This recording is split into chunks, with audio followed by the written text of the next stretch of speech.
o professor doutor Pazianotto, líder incontestável na matéria trabalhista. E o objetivo dessa conversa é que a gente possa trocar um pouco de informação, para a gente ouvir um pouco do nosso querido professor doutor, sobre esse contrato que nasceu com base a MP 936, que dá oportunidade de diferimento, de redução, enfim, é uma ferramenta bastante flexível nessa crise toda que nós estamos vivendo. Então eu vou passar a palavra para o doutor e depois e aí eu vou no decorrer das perguntas eu vou catalogando e eu vou levantando aqui as problemáticas. E eu fico, por favor, doutor, fique à vontade, a palavra é toda sua. Pois não, muito obrigado ao Eduardo Luque, ao Roberto e à Soraya, que nos ajudou também na montagem desse programa. É bom ressalvar, logo do início, que direito não é ciência exata. Direito é uma ciência humana. Não é? E o melhor do direito, o direito mais puro, você vai encontrá-lo não na lei, mas na interpretação da lei. Não há norma legal que fique imune à interpretação. Interpretar é também uma ciência. E os bons intérpretes do direito, os filósofos do direito, ensinam que não existe dispositivo legal que não admita uma controvérsia, ou seja, não comporte uma interpretação. Há um famoso dito do tempo dos romanos, segundo o qual a lei clara não necessita de interpretação. Modernamente, nós sabemos que não é assim que as coisas se passam. Toda lei deve ser submetida a um exame. O caso mais clássico é o da Constituição Americana, muito curta e muito longeva. Longeva por quê? Porque ela é aberta às interpretações. É uma Constituição de princípios. Ela aceita a interpretação, constrói-se uma interpretação, renova-se a Constituição através da interpretação.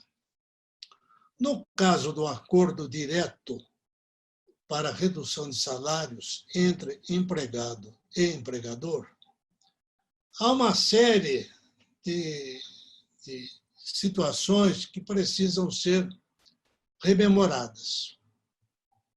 O Brasil já vinha em crise. A nossa crise, quando aqui aportou o coronavírus, ela existia há mais ou menos 20 anos.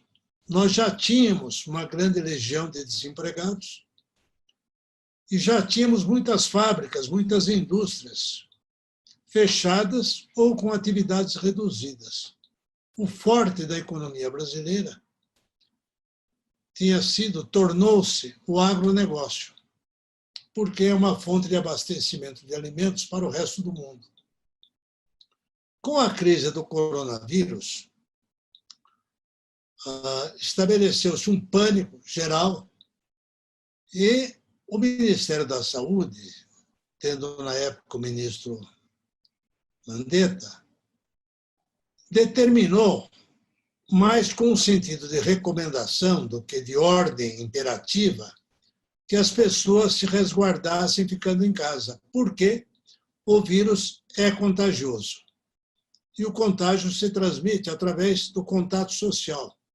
Logo, o isolamento social seria a melhor maneira de se evitar uma propagação rápida, como tivemos, por exemplo, na Itália, como tivemos na Espanha, como estamos vendo nos Estados Unidos, no Equador. E no final de março, as pessoas se recolheram, passaram a se recolher e logo o governo determinou a cessação das atividades do comércio, a redução das atividades industriais, permanecendo apenas as atividades essenciais, inadiáveis para a comunidade, como, por exemplo, abastecimento de energia elétrica, de água, fabricação de combustíveis e, sobretudo, as atividades da área da saúde, os hospitais. Quando o governo baixa a medida provisória, que são duas, não é? Uma de março e a outra de abril, ele o faz em nome da relevância e urgência. A Constituição, no artigo 62, exige que, para baixar medida provisória, que é uma lei em gestação, haja esse ambiente de relevância e urgência, ou seja, uma situação típica de força maior. Ele iniciou com a MP de 27 de março, de 22 de março de 1927, e complementou com a MP 936, de 1º de abril. Ambas dizem, não é, que elas são consequência desse estado de calamidade pública e de força maior. E permitem que o trabalhador, para permanecer em serviço, preservando o emprego e preservando a empresa, celebre um acordo de redução de salários.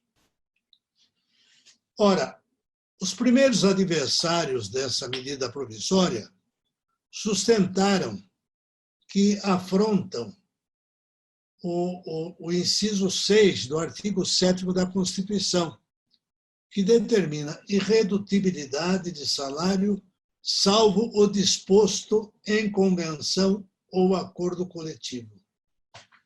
Nós, ao interpretarmos esse dispositivo, nós devemos lê-lo da seguinte maneira: irredutibilidade coletiva do salário. Não é apenas a irredutibilidade individual do salário, é a coletiva. Se houver irredutibilidade coletiva do salário, há necessidade óbvia de um acordo coletivo ou de uma convenção coletiva. Qual a diferença entre acordo e convenção? O acordo é celebrado pelo sindicato com uma ou várias empresas. A convenção é celebrada pelo sindicato com o sindicato patronal, abrangendo, portanto, toda a categoria profissional e toda a categoria econômica. Ora, não é o caso. Nós não estamos diante de um caso de redução coletiva, seja no âmbito da empresa, seja no âmbito da categoria profissional. Nós estamos diante de um caso de acordo individual, que vai atender às características específicas de cada contrato de trabalho. Não é? É possível até que nem todos os empregados tenham o seu salário reduzido. É possível que uma boa parte não tenha o salário reduzido, mas seja demitido. Ou seja, tenha o contrato de trabalho suspenso. A CLT permite a suspensão do contrato de trabalho por um prazo não superior a 30 dias. De sorte que eu sou adepto da teoria de que nós devemos encarar isto de uma forma bastante objetiva e de acordo com as circunstâncias atuais. O empregador convoca o empregado e diz: você quer continuar trabalhando? O empregado responderá: eu preciso continuar trabalhando. Eu não quero engrossar as fileiras dos desempregados. O patrão dirá: como você quer permanecer, eu gostaria que você permanecesse, nós temos que ajustar a folha de pagamento, o seu salário, às condições do momento. Neste momento, para continuar a tê-lo como empregado, eu necessito de uma redução salarial pelo prazo de 2 meses, da ordem de 25%. Qual é a recomendação que eu faço aos empresários que me ouvem e que eu não conheço, não sei quem são, nem conheço as características de cada empresa, de cada negócio? A recomendação que eu faço é: siga a cartilha. Obedeça exatamente o que está escrito na medida provisória e faça o contrato mais simples possível.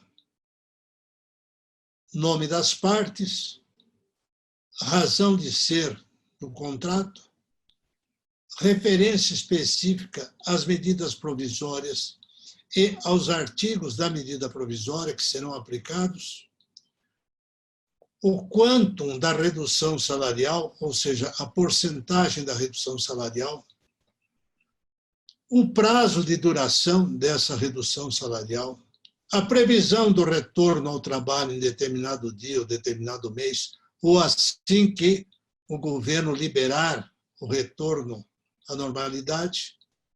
Uma declaração, a meu ver, necessária, de que as partes estão agindo de boa fé.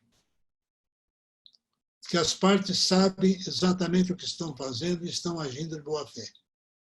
E, embora a Constituição assegure a todos o acesso ao judiciário em caso de lesão ou ameaça a direito, seria, do ponto de vista didático, explicativo, interessante dizer no acordo que o empregado se compromete a não ajuizar a reclamação trabalhista para cobrar essas diferenças, uma vez que sabe que a situação é de força maior e que ele não quer assumir, não é, o risco de perder o emprego ou de contribuir para a interrupção, cessação definitiva das atividades da sua empresa. Nesse aspecto, as medidas provisórias são muito claras. Elas dizem que o objetivo de ambas as medidas é exatamente preservar empresas e preservar empregos. Digamos, daqui a 20 ou 30 dias, ou 15 dias, ou um mês, ou 2 meses, nós vamos voltar às atividades normais. Eu ouvi alguém dizer que a economia não pode ficar parada um ano e meio. Claro, isso é óbvio, isso nem precisa ser dito. Nós sabemos que é uma interrupção temporária, não é uma interrupção de um ano. Não é?